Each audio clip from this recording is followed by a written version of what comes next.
I could introduce you all at length because you have got phenomenal, interesting CVs, but enough of me already.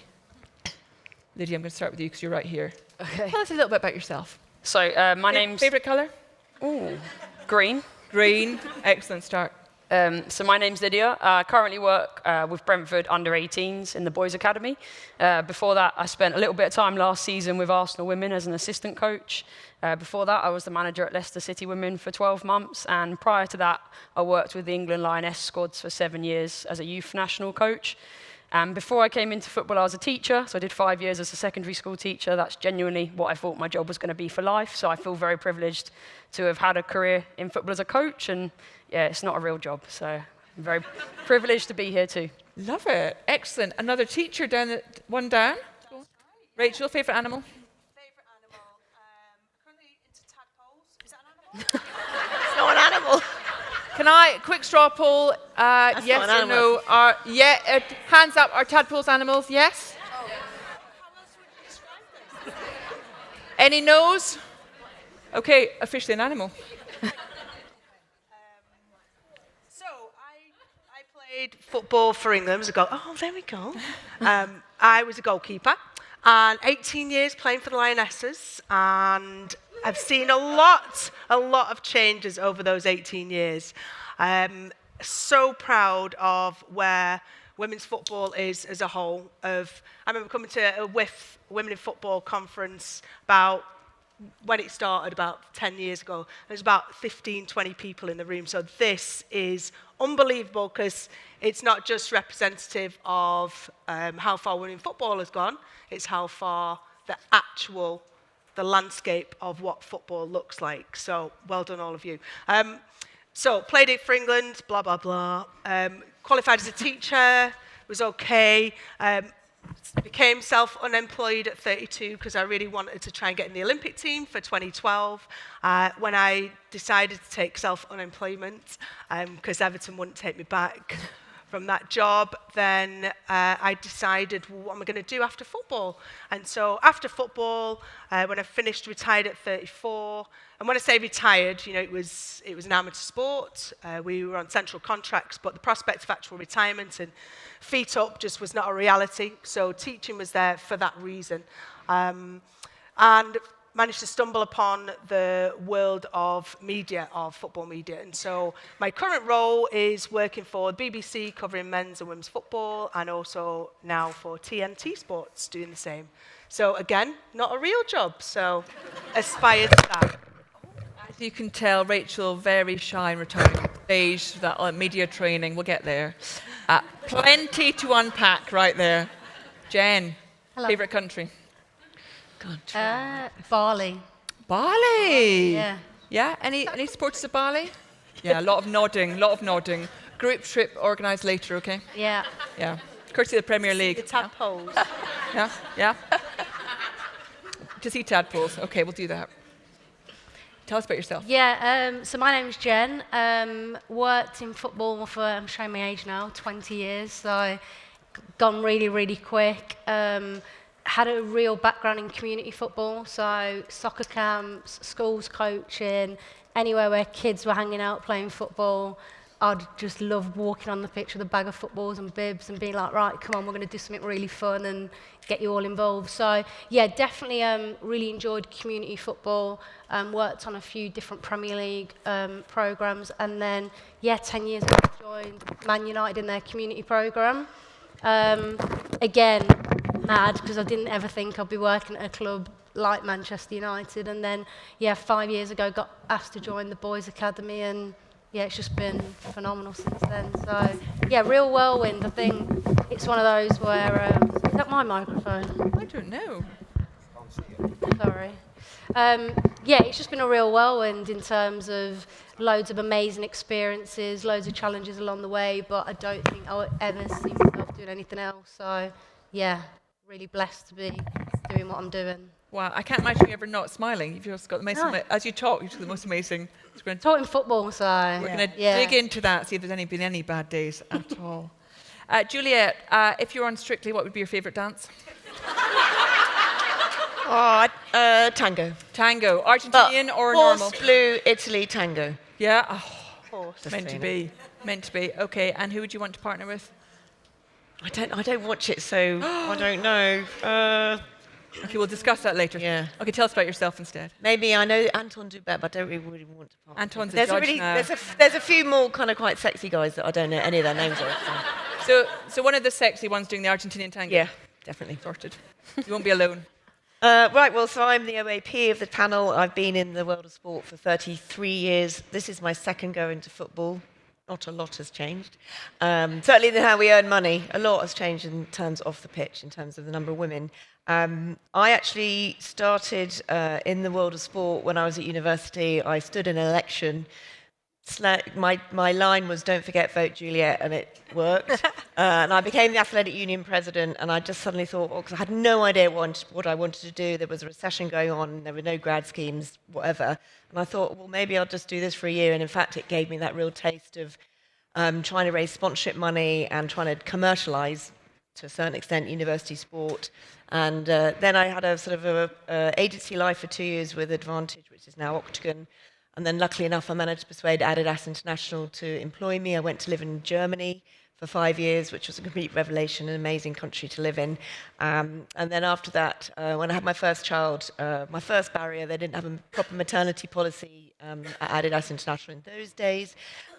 So I couldn't travel and have a baby. So I managed to persuade Fulham Football Club to employ me and did 5 years there, which was amazing. And after Fulham, I went to work for the Olympics on the bid for London 2012.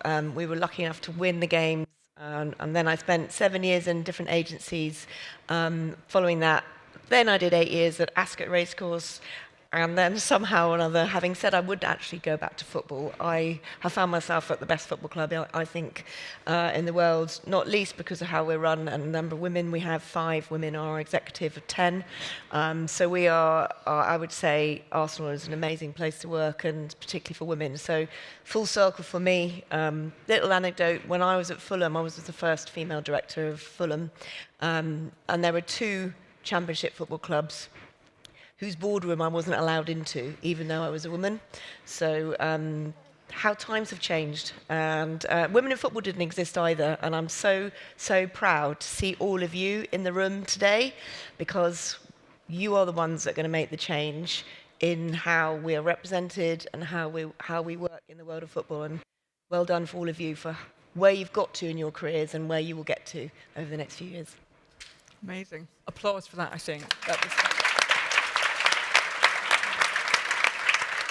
So Juliet, you were saying, I mean, it's quite, and I love speaking to people in amazing jobs now, and most of them will say, I never expected to be here. I never planned for this to be where I ended up, and everyone's had such a different route and journey to get there. So clearly, you didn't ever think you'd be in Arsenal in the role you're in now. Did the rest of you all, you all started really young in football. Was football always the calling? Was it always where you wanted to be and meant to be? Go on. It was for me. Like, I mean, in what other context can you throw yourself around on the ground and people think that's normal? Other than being a goalkeeper? And Wrestling? that's what, from a young age, I thought, well, yeah, but you wouldn't just walk down there, would you, and dive on the floor?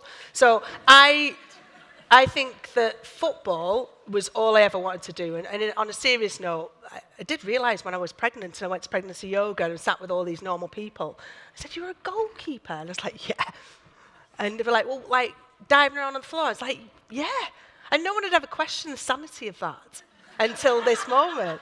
So, but I do genuinely think football was something I absolutely loved. And you know, under the likes of Kelly Simmons, working at the FA or being part of the England team that grew from when Hope Powell became the head coach, the first ever head coach for the England women's team, unless you were all in, unless you committed everything and everything came secondary to football, and that wouldn't have happened unless I absolutely loved it, then you know I wouldn't have been able to remain part of the England team and see all the changes that happened under the jurisdiction of Kelly at the FA, fighting all of those fights.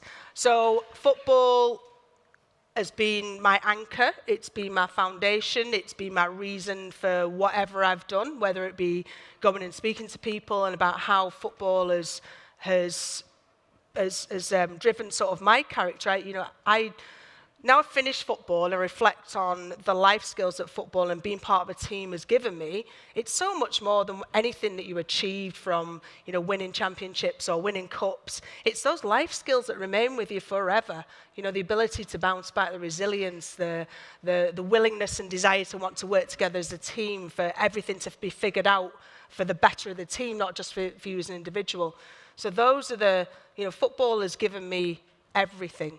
And at the moment, it continues to do that. So I feel very fortunate that football has been there since day one, really, and it continues to be kind of that undertow in life for me. And what was it? Because there's a lot. I'd say most sports could give you, that same incredible development, life skills, as well as the fitness and the challenge and all the rest. What was it about football specifically? Because I spoke to Kelly recently, and she said, well, it's just the best thing to work in. Like, why wouldn't you work in football? But can you explain why? What is it that's about football that so captured your imagination? Other than diving around and getting muddy, I love that. I feel like we should let you do that, just to.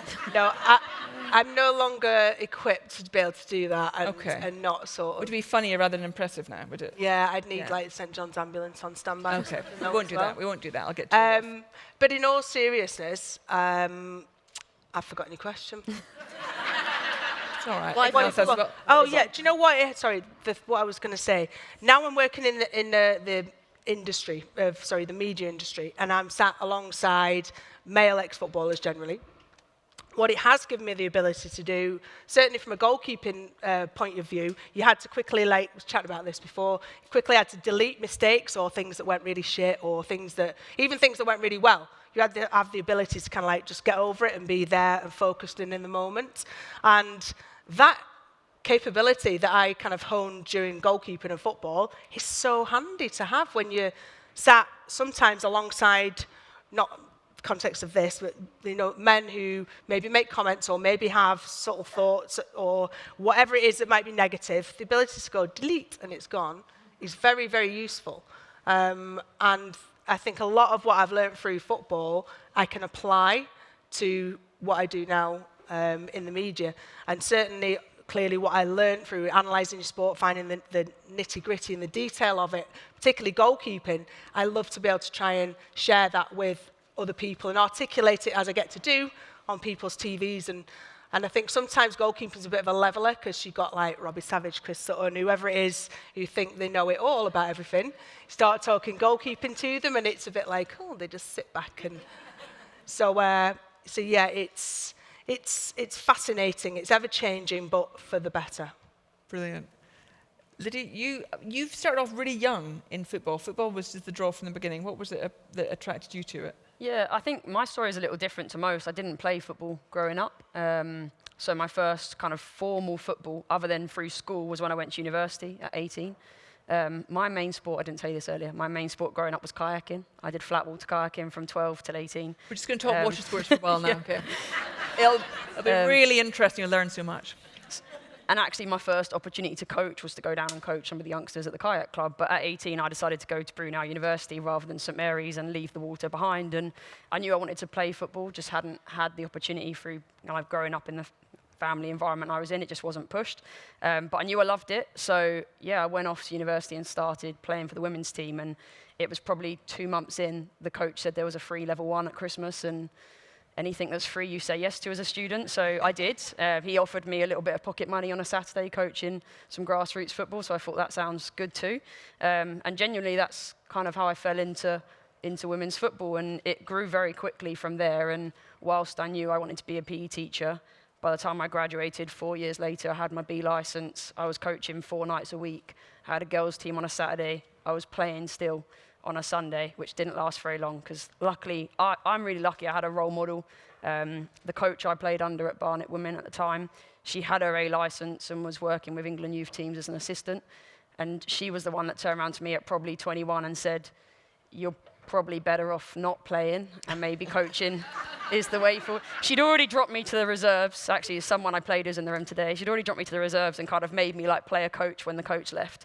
So when our first team got promoted to the Women's Premier League, as it was at the time, she said, maybe this is the year to hang up your boots and come and help me out. So yeah, I was really fortunate to have that. I think I was also very fortunate. There's a lot of people in the room that were part of this, but Brent Hills ran something called the Women's Mentoring Programme.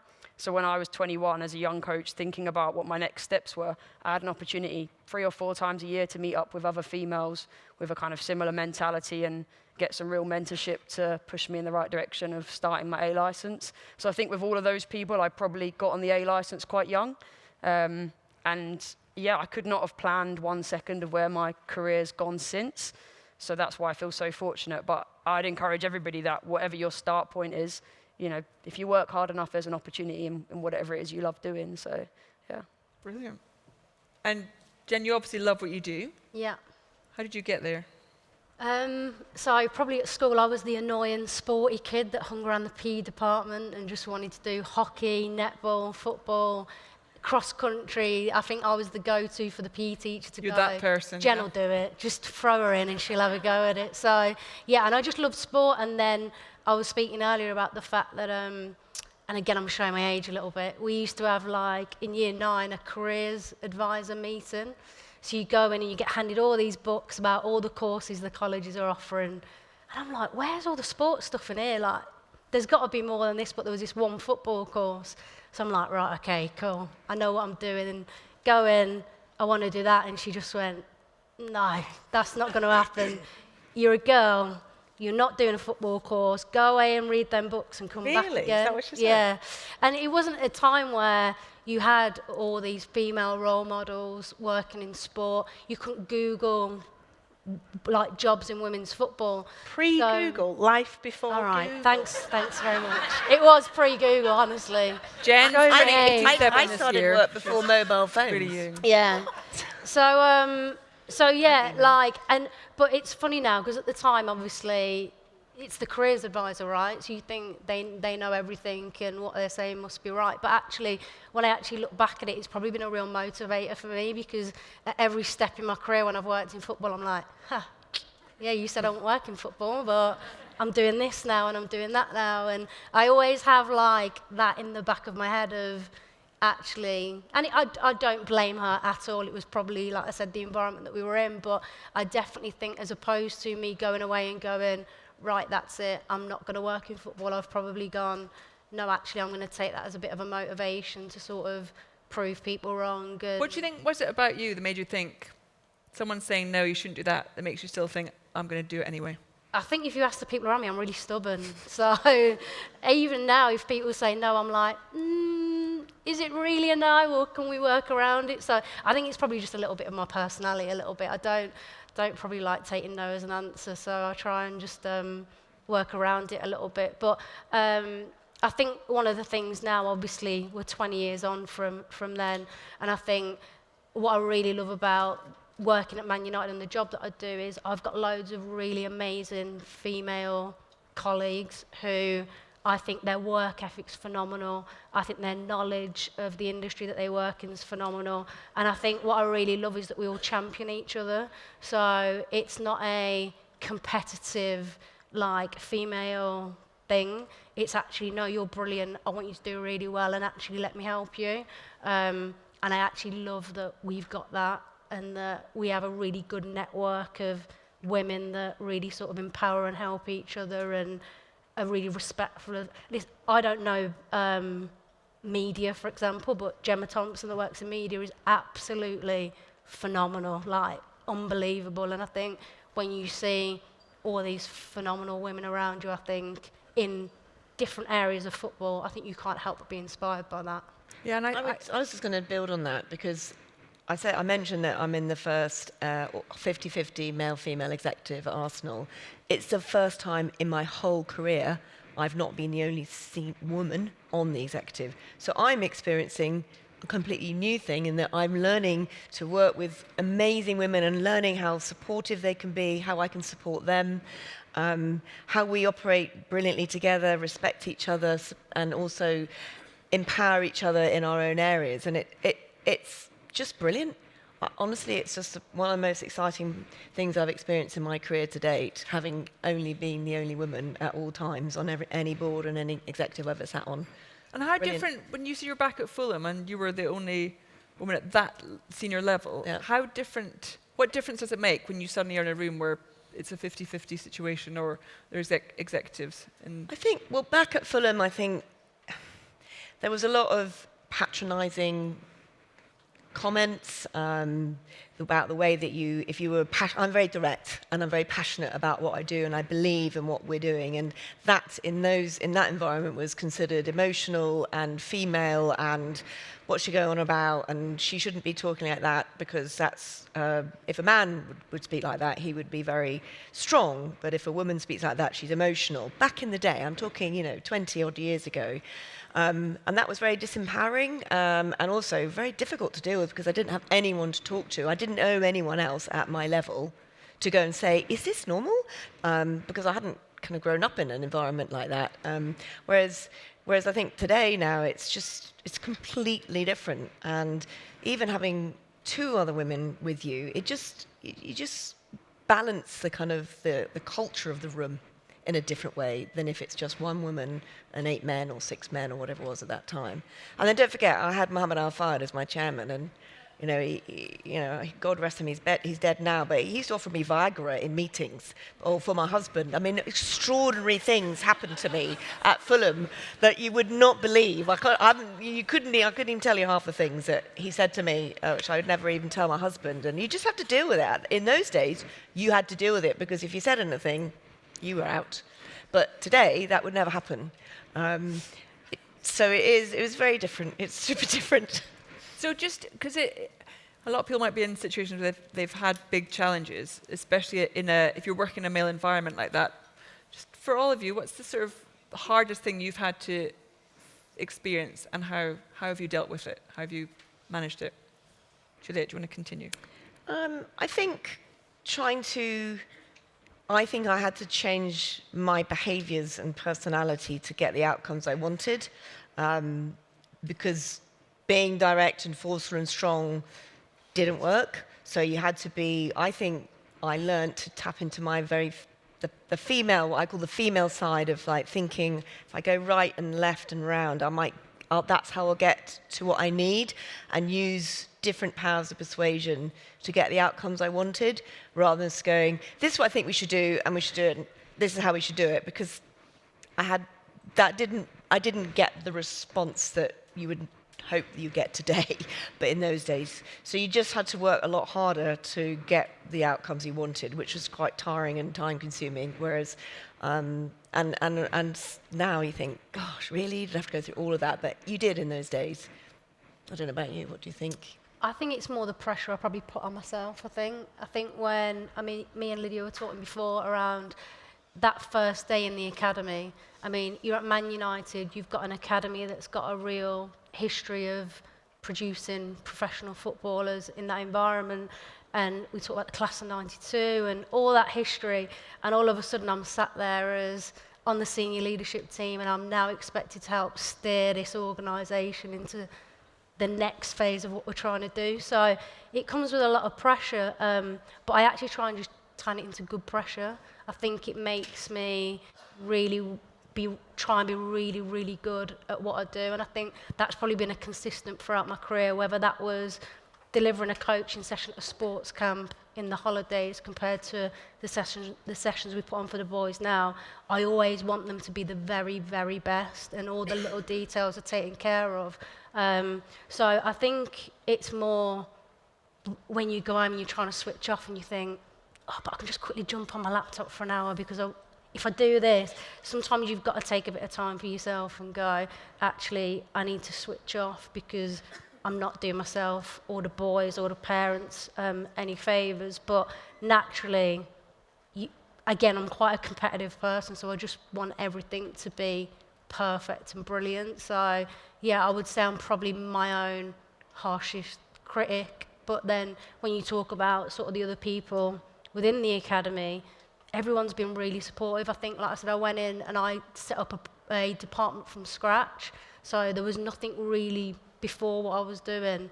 Now I'm 5 years on, and some of the conversations are, oh, Jen, that lad that you brought in, he's absolutely flying, he's the best in the age group. And I just sit there with a smug smile on my face. And yeah, did all right with that one, didn't I? So I think it's really hard when you haven't got that stuff before it. You're going into a new environment, and naturally everyone's trying to suss you out and go, what are they like? What are they going to do? and you go in and you go, I really want to prove myself and do a really good job. But yeah, I think sometimes you've got to appreciate that you might have to be a little bit patient, and that's going to take some time for you to get to that point. And Lydia, we were talking before a bit about imposter syndrome and that first step into a big role when you've sort of, made history by becoming the role you're in, and there's still a sense of, how am I going to get this right? Yeah, I think it's quite a female trait, isn't it? But I can still picture exactly where I stood on the first day at Brentford when the boys arrived. I think I had 48 hours before the boys came into the building, and I remember being stood by the coffee machine in the canteen and looking out across this room. First of all, I was thinking, I've got no idea I'm going to remember all their names, or pronounce some of them, because, I'm quite used to girls' names and the varieties of those, but not boys' names, so that's the first part. And then it's like, every one of those boys is sat there with 2 parents, and at the moment I don't know anybody in this room, and they didn't accept their place at the academy knowing that I was going to be the coach. So despite having, managed in the WSL and been an international youth coach, you definitely think, actually, who am I to these people? And I think Jen's point's really valid. Every day that I go to work, even still now, kind of 10, 11 months on, you feel like you're proving, how good you are to the people around you. And I said to someone at the weekend, like, every fixture I turn up at, and we've just gone into a new league, so it's going to happen all over again now. There'll be a new referee that has no idea that I'm the head coach, or, a parent of the opposition's team who's never seen a female working in an academy. So I think you're representing something much bigger than yourself. And actually, the pressures of privilege, because, I get the opportunity to represent females in that domain. But at the same time, it is the pressure you put on yourself, but there is a constant need, I suppose, or I feel there's a constant need to be the very best in those environments and make sure, like you said, that you're giving your best. Because if I'm not living my best, then someone's going to judge all females and their worth in an academy based on the outcome of me being in this job. So I think that's been a pressure that I've put on myself. And I think then what's interesting is you go into the building and the club's employed you because they believe in you, but you've still got to influence every member of staff that's in the building that didn't employ you, and build relationships with them. So I think something I learned quite quickly is, and you touched on it, you've got to be authentic to yourself. Like, you can't pretend to be something that you're not. And actually, I had quite a difficult conversation with a member of staff that works across a few of our teams doing some individual work early in the season. I think we got like 2 months in and he called a meeting with myself and my assistant to talk about the individual work that we were doing with the under-18s. And he asked some pretty kind of poignant questions around what he thought we were doing in terms of individual development and how much they were getting. And he'd not taken the time to ever really come and introduce himself to me or make a relationship. And he'd not been and watched a whole 90-minute training session. He'd just watched snippets. He'd not been into a morning meeting where every morning they get 15 minutes of footage around our games and how they're developing. So I really stood my ground with him. And it was a bit of a good breaking point, because actually he took a deep breath and went, okay, yeah, take all, because one of the things I said to him was, I take all of that on board, but you've not watched any of this, and by the way, it's really nice to meet you. Like, you've also not tried to build a relationship with me or find out anything about me, and that's a one-off, by the way, because Brentford have made me feel so welcome on the whole. But standing my ground, and my assistant kind of laughed because he sat there and didn't say anything through the meeting because he could see me waiting to kind of go, no. And he just sat there because he knew what was coming. And after that, my relationship with that individual has been fantastic since. But sometimes it just takes that moment of, standing up for what you believe, and for him to realise actually my experience might be different to his, but they're as valid. Brilliant. And it does. Nice. Yeah.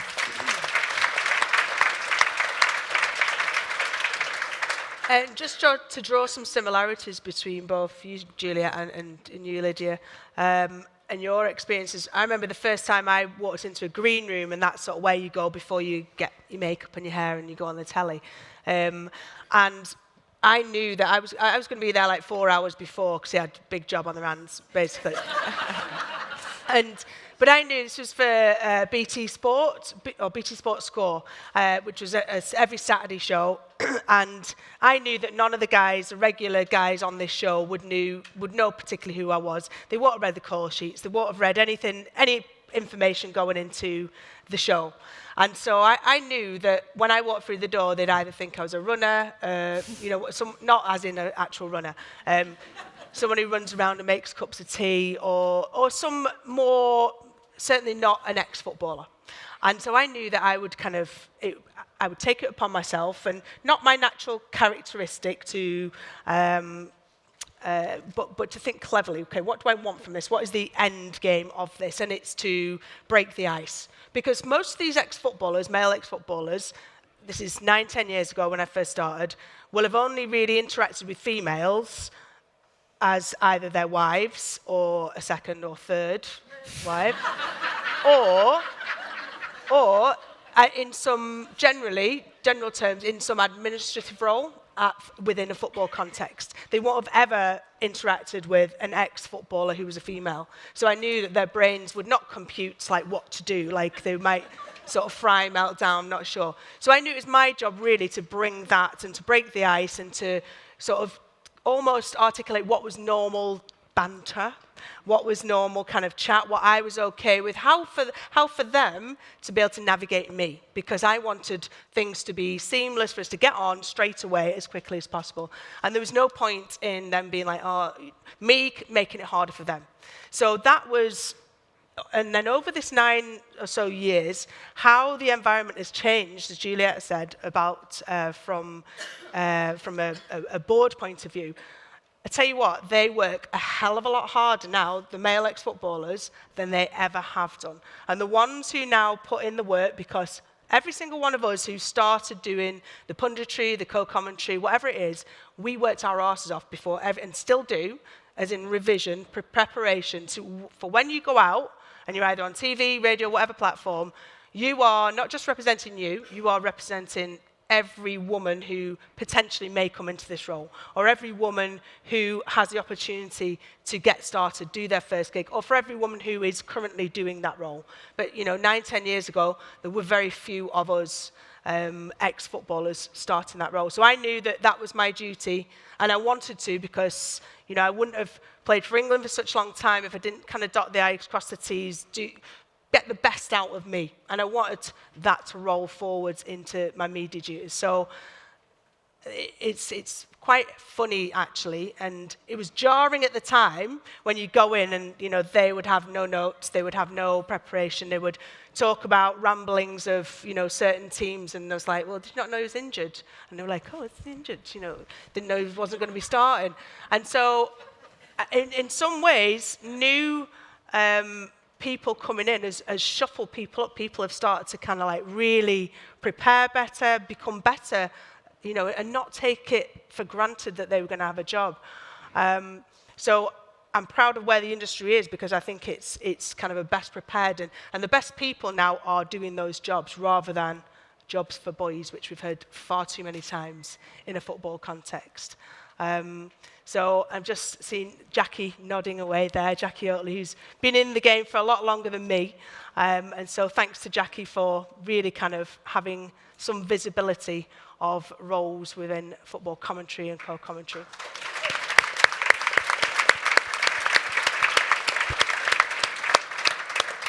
This is the lovely other thing about everyone, trailblazers on and off the stage. Everyone's so modest, like, no. Plenty of people be like, yes.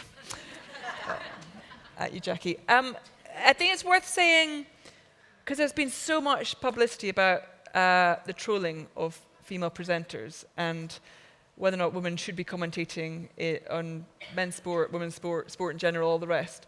I mean, there's that horrible thing of, how thick a skin do you need to have? How do you deal with that? I mean, social media generally can be horrific to most people, especially women.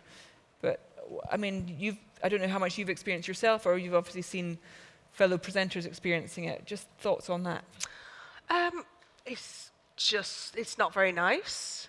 I think the fact that I feel like I have scraped into social media just very surface level. I haven't ever really given a lot of energy or time or effort to it, just simply because when I was playing football, it really wasn't really a thing. Then I finished football and was pregnant and was having children and starting this new career. I just didn't have bloody time or energy or sleep, to be able to engage in the back and forths of social media. And so my anchoring in social media has never really happened. So, and there's people now who've kind of gone full cycle. I understand it's a great marketing tool. And, you know, Joe Tung, who's been my poor agent since I started on the media journey, he said, you need to get more on social media. You need to speak to people who you are. You need to tell them where you are, where you're drinking coffee, where you've gone to do. And I'm like, Joe, I've just had a baby. Like, I can't be arsed. I've not like had 2 minutes sleep. I've not been to the toilet on my own for 3 years. Like, I'm not. And so she maybe gets it now. She's got a little baby as well. But in all seriousness, not investing too much time and energy and depth in social media has actually been really kind of useful. And there's a number of sort of my colleagues, people, girls who were ex-footballers who have been on social media, been hot on social media, done all kinds of things on social media, and now we're taking a break from social media. And I can understand why, because there's certain people who are on, a lot of people on social media who it's their only platform to be heard, because no normal, sane person would listen to them anywhere else. Yeah, I agree. Yeah. Okay, a few more minutes, and then I'm coming to you. Get warmed up. Quick fire round-ish. Best piece of advice you've been given? Oh, I thought you were going to say give, or given. Given and then give. How did you come up with that question? So? Oh, okay, I had an answer. The best piece of advice I've been given is back yourself, believe in yourself. I've never worked for a woman, so I've only ever worked for men, and I had a couple of men who just said, just back yourself, Juliet, because you are really good. And if you don't know something, ask. So that's the best piece of advice, is just to back yourself. And the best piece of advice I would like to give is twofold. A, personally, you can have a career and children 100% full-time if you want it. And B, network. And this is a great example of a great opportunity, because when I was growing up in the industry, I didn't have a network, and I've then started to really work on it. And I found every job I've ever had that I really loved through my network, and I can't emphasize how important it is. Network is a two-way thing. It's not just give me your name and I'm going to send you something and sell something to you, but it's like network, engage, and just build your relationships, because the people you with on your level will all grow up, and you'll all get to more senior, and then you'll all be at the top together going, yeah, and then you'll help each other. So those are my Beautiful. 2.5 bits. Back yourself, network, have children. Good. Or no, you can have children and have a job and work full time. I don't want anyone to feel that there's a glass ceiling above their head. Perfect. Thanks, Juliet. Jen? Best bit of advice I had is definitely in a management role, is to not be afraid to be a little bit vulnerable. I think as a manager, you sit there and you think, I've got to be the oracle and know all the answers and be able to tell everything that this is what's happening and that's what's happening. But I actually think sitting in a room with your team and going, I actually don't know the answer to this and I really need your help, I think also empowers the staff that you work with to go, right, come on, let's collectively get together and try and come up with a solution. So I think the first time I did it, I was like, oh gosh, how is this going to go? But actually, I've probably surrounded myself with a great team of staff. And there are times that I don't have all the answers, and I feel quite comfortable sitting with my team and saying, look, this is the end goal that we're trying to get to. I have some ideas about how we might want to get there, but just throw loads of ideas at us and let's all collectively come up with something. And actually, they come up with much better ideas than me, and I get to go. Thanks very much for that. Nice. So, Nice. yeah. Teamwork. Yeah. Advice that I would give would probably be just to try loads and loads of different things. I think definitely when I started off in a coaching perspective and I was doing all the holiday camps, I was doing development centres, I was going and watching the academy, I think it just helps you find what your passion is and what you really enjoy. And I think I learnt so much from, there's lots of transferable skills if you try loads of different things. So I definitely think that first 4 years at Newcastle United was probably the biggest amount of learning, because I just threw myself into absolutely everything and gave it a go. That would be my advice. Nice. Be vulnerable and keep trying. So I've always lived by a little saying called control the controllables. And I know that might sound very flippant, but it's actually quite a really good boundary for me. So if I can't control something or can't do anything about it, I don't worry about it. Zero energy wasted. If I can control or do something about the outcome or about that particular moment, I will focus my energy on doing that. And that's been really a good black and white exercise to be able to distinguish between what I'm going to throw myself into and what I'm not going to. And you can do that minute by minute, long term, medium term. So that's sort of something I continue, a little thing I live by. And sort of I guess the best advice I was given was to see, someone said, and a goalkeeper coach of mine who some of you may have come across, a guy called Mick Payne. When I was about 12 years old, met him for the first ever time on a goalkeeper camp. And I was at that goalkeeper camp all on my own, as in the only girl, 120 odd boys. It's great. Year 9, get in there. That's a different panel. Sorry. That's at 9 p.m. tonight. Anyway, this goalkeeper coach, he treated me just like a goalkeeper. And we've kept in touch and are still in touch now. At 15, I went off to America on a football camp, a goalkeeper camp, coaching with him and with lots of other people. And at different crossroad moments in my life, he's been sort of someone to lean on. And one of the things he always said, see, every opportunity is an open door. And every time you go through a door, it may not be, a room that fills you with huge excitement, but it's a room you've now seen. And I thought that was a real kind of good visual picture, that you've had a go, you've had a look, and if it's for you, stay in there, continue. If it's not, you can kind of shut that door knowing that you've seen what's there. Brilliant. Thank you. Right, Lydia, what's left? I've got 2. Oh, good. My first one's a bit odd. So it was back when I was a youth international coach, and my mentor was sat with me, and I was probably sharing a story about a difficult conversation that I did not want to have with a staff member to kind of make sure they were doing their job properly. And he said something to me, and he said, "Eat the frog for breakfast." And I was like, "What?" Like, is that where tadpoles come from as well? Like, similar, so we can change it for you. Yeah, that's the right We word. love tadpoles, now we're eating frogs. Now we're eating frogs, but Circle of life, harsh. and when I heard it, I didn't really understand it to start. I've asked him a few more questions, but the basic premise is have the difficult conversation at the start of the day. Like, don't wait. And I think that's something which has stayed with me for my whole career. And they're still not conversations that I particularly enjoy, but I can't think back to one time where I've built up the moment where I've needed to say to a member of staff, like, I need to have a chat with you about something, where maybe I'm thinking this could go really badly, and then I've walked out of it afterwards and thought, oh, why didn't I just do that 24 hours ago?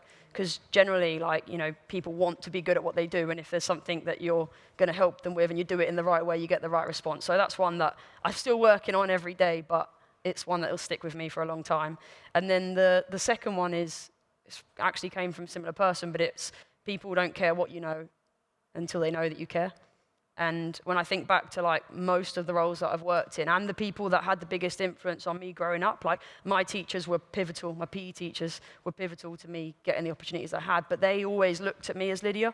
It wasn't like just another student. They got to know me and they got the best out of me. And I think in any coaching role I've been, whether it's boys, girls, women, you get the best out of people when you get to know them. And that's something that I think everyone can take with them every day, because we're in a business where it's about making people perform at their best, but get to know the real person behind the player, and you've got the best chance of then influencing them. And for me, going into the boys' environment, where actually it was a bit of a culture shock, and 16 to 18-year-old boys are very different to senior women, I kind of probably thought, actually, do they really want to connect with me? Is it going to be easy to connect with them? But I think everybody likes to be connected with. Everyone likes to be asked questions about themselves, and it's a really easy place to start when you want to build someone's trust and their respect. So, yeah.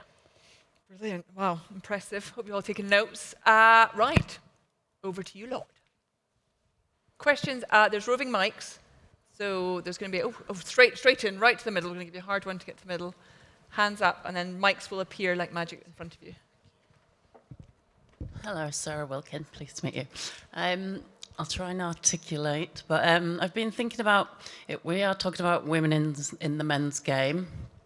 So I'm working in a role where we're consultants, and it is sustainability. So we're working in a men's game and a difficult topic. So do you kind of either have advice generally about how do you handle bias, or how do you handle pitching to guys? Because at the end of the day, a lot of the decision making will be down to a male board. Luckily for Arsenal, 50-50, but a lot of the time. So there's kind of a few barriers to kind of progressing work, finding the budget, finding the investor. So I'd be interested in tips, advice. Juliet mentioned some navigation tips, but it would be interesting to hear more about your advice. Juliet, do you want to take that? First of all, I think, and I might be wrong, but don't walk in there thinking I'm a woman trying to pitch to a load of blokes. I think just walk in there and if you've got something brilliant to say it in a confident way and don't feel that, oh, I'm a woman, I've got to try and persuade them because I'm a woman. I do think that the topic of sustainability is a challenging topic, mostly because, and I'll be really, I think every football club is short of money because of the challenges we have in financial fair play, and we're trying to, so where you spend your money is a challenge, and spending money on something around sustainability is you can't demonstrate an immediate ROI, and you've got to therefore make the case that if you invest now, not only are you going to make money down the line, as we know the case, because I know a lot about sustainability, I did a course, but also because it's the right thing to do, and it's the right thing for us as a business to do, and for our future, for our planet, for our children, and everybody around. So I would say don't walk in there worrying about your sex. Walk in there really focused on what your message is and how you're going to persuade them that using you and your services is going to deliver a real impact and a benefit to them. I mean, that would be my advice. I hope that's helpful. Good answer. Yeah. Beautiful. Thank you. Good question. Hands again. They've all gone away again. In the front. Thank you. Thank you all for your time. And my question is for Rachel. At the beginning, you talk about that good quality that you learn from being a goalkeeper of delete and not bother about. Is there anything that you can share with us, any technique or practice as to getting better on this? Because I'm guilty of not being able to kind of like move on as quickly as I would like, because I'm hanging on that thought of like, oh, what did they think of me? Or, oh, was I too rude? Or was I too assertive? Or, so. I think this is a great question, because I was sitting and listening to you going, it sounds so simple, and yet I don't have a delete button yet, I don't think. Well, for some people. I don't have it either.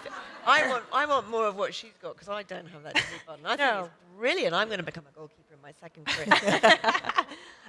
Right, well, I'm not quite sure how. I remember working with the psychologist at England, and Misha Jervis, and she was fantastic and started to develop these techniques. And basically, I used to visualize just going like that. So I didn't actually do that, but I just visualized doing that, and then it would be gone. But one I'm thing. looking forward to you sitting in your next meeting and going. And anyone who's watched this would be like, hang on a minute. But one thing I do work on is mindfulness. So mindfulness is about very much the here and the now. And so anything that's gone, as in, what did they think of me, or should I have done this? I think reflection is a different thing. Reflecting on a situation is okay, but harbouring negativity, resentment is a big one that people like, oh, friggin' hate her, she did whatever, whenever. I'm like, forgotten? Like, don't remember, because that negative resentment is, for me, energy that I need somewhere else.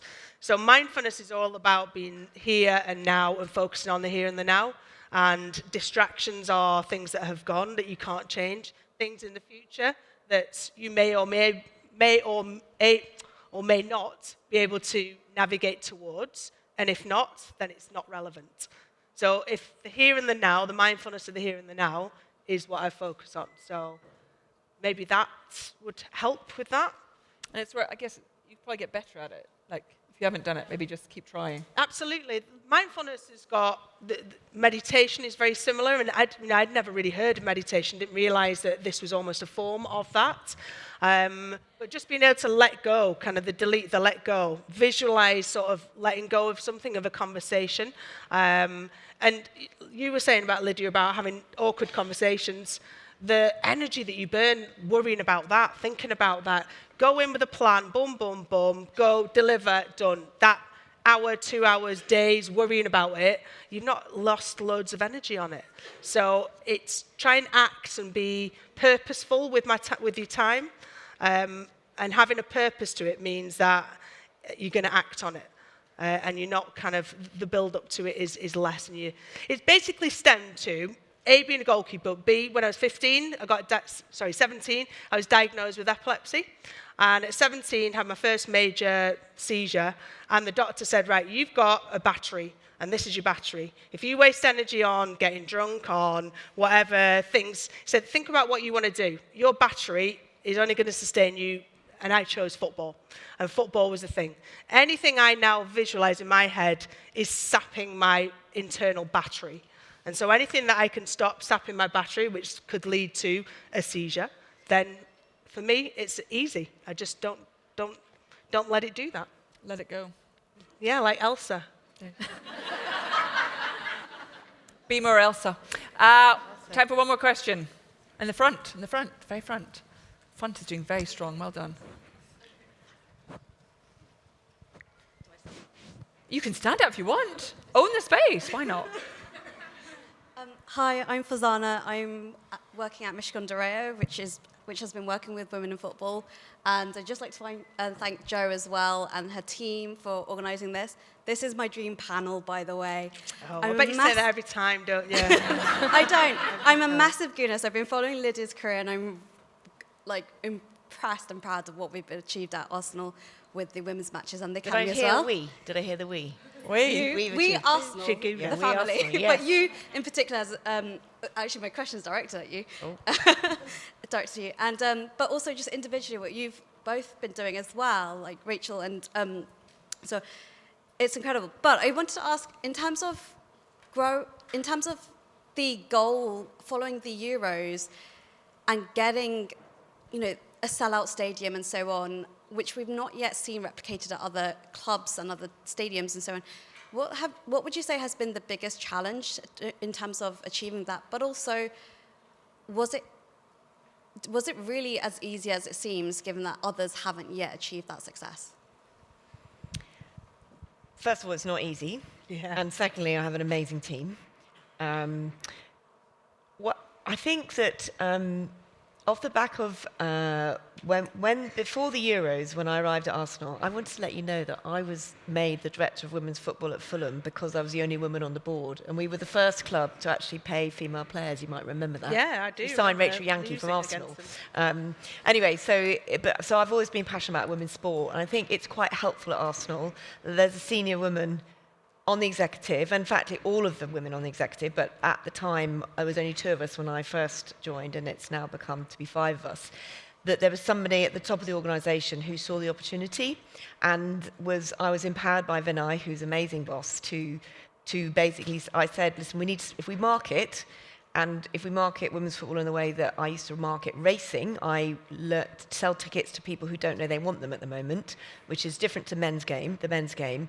If we use those techniques, we will begin to fill a stadium. We made that decision in January before the Euros, so we already started to invest. We already made plans to move games to the Emirates. So that journey had begun before the Euros happened.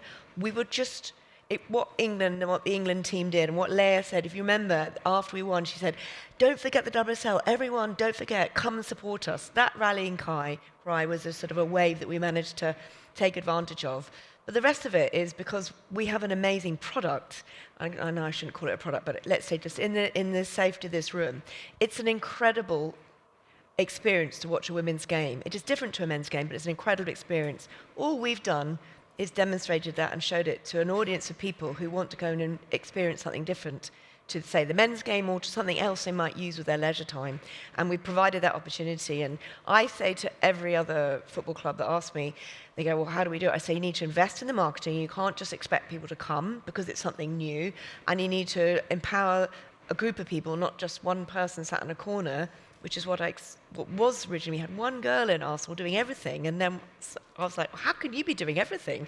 So we created a steering group. We didn't hire loads of extra people. I just said, does anyone want to join the steering group to help us grow the women's game? And like 11 people put their hands up from across my department. They're the ones doing the doing. I've just hopefully empowered them to do that and gave them encouragement and said, here's some things that worked in racing that might work in football. And they've just done it infinitely better, to your point. They've done infinitely better than I would ever have done. So I say to anyone that great people make great things happen, and all you need to do is give them that power and that opportunity. And all the football clubs in the country could grow the game. They may not grow it as quickly. We're in London. We've got some amazing players that people know from the Lionesses, but they can grow it if they invest in it, and that's what it needs. I'm just going to steal 60 more seconds, only because I can see Carthy's not got her amazing red shoes on yet. So I'm going to give her time to put on those heels. Very, very quick question to you all. If we meet back, which I'm sure we will, 10 years' time, let's have a reunion back here. Women in football will have the conference. What would you like to say in 10 years' time, sit here and go, this is what's been brilliant, this is what's changed now, this is what's different? I don't want to be the only chief commercial officer that's a woman in football, and I want to have at least 50% CEOs of the men's game. Done. Female. Jen? Yeah, just more women doing more amazing stuff in football. Again, I don't think it's just necessarily women in the men's game. I think there's so many different roles that you can do at a football club, and I'd just like to see more women exploring that and representing us in that space. More. Yeah, just more. More. Yeah. Rachel? From 10 years ago, before I had my children, and to where we are now, my children will never know a time when women's football was not on TV, where women and girls were not encouraged to play football. Love that. That is a huge generational shift. So in 10 years' time, I'm looking forward for both girls and boys to recognise that women should have the credibility and the availability, and for us to be facilitators of the opportunity for all people to be able to access sport. Love that. Lydia? I mean, I think in 10 years' time, this panel shouldn't exist, and there'd be no need for it. Bit harsh. Bit harsh.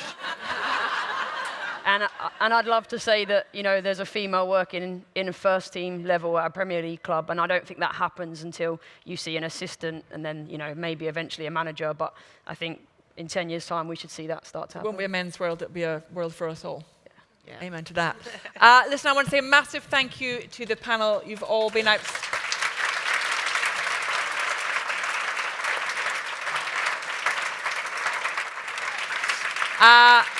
As you know, to Juliet, to Jen, to Rachel, to Lydia, it's not just what they do that's so brilliant, it's how they do it. I think you can't help but sit here and think these are four massively impressive, morally good people who are doing incredible jobs. So long may that continue. Thank you to all for your brilliant questions, and see you in 10 years' time.